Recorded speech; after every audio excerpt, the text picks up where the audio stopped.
In the stillness of dusk, Ms. Clara's classroom waited in silence, desks empty, chalkboard dark.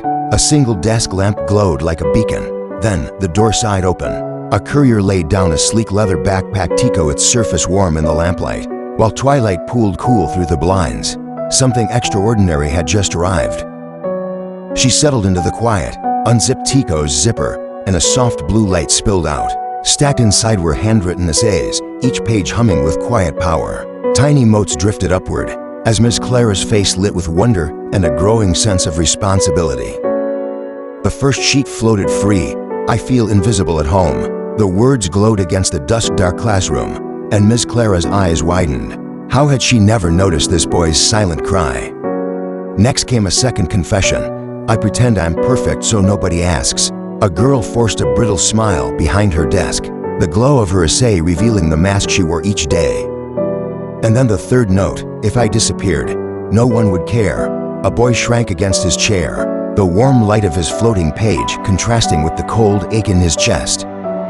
A series of quick glimpses, empty desks where hands once raised, strained small talk at recess, a child wiping tears behind closed doors. Here were the moments she had missed, the echoes of unspoken need. At home, under the soft glow of her kitchen lamp, Ms. Clara spread the glowing essays across the table, head in her hands. She felt their weight, each story a plea she could no longer ignore. At dawn, she returned to the silent room and opened Tico once more. The final page read, "I don't know how to say this." A single tear traced her cheek. This was the story she had to hear.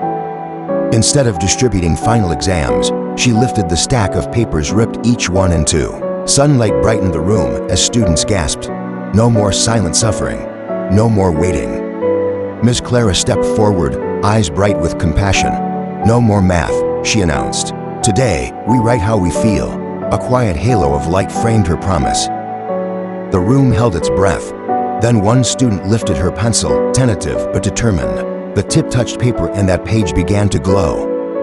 A gentle dolly across the desks revealed a quiet revolution, hands scribbling glowing words. Classmates peeking at each other, eyes alight with relief. At last, their voices had a home.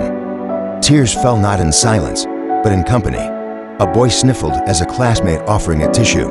Miss Clara's hand rested softly on his shoulder. In the hush, they found comfort. As the day closed, Miss Clara sat at her desk. Tico glowed beside her, its stitching pulsing like a heartbeat. The empty room felt full of stories heard, of hearts opened. On the final title card, golden light bathed the classroom. "Listening is the beginning of healing." And on Tico's gentle pulse, they heard a promise that every voice matters, and every story can light the way.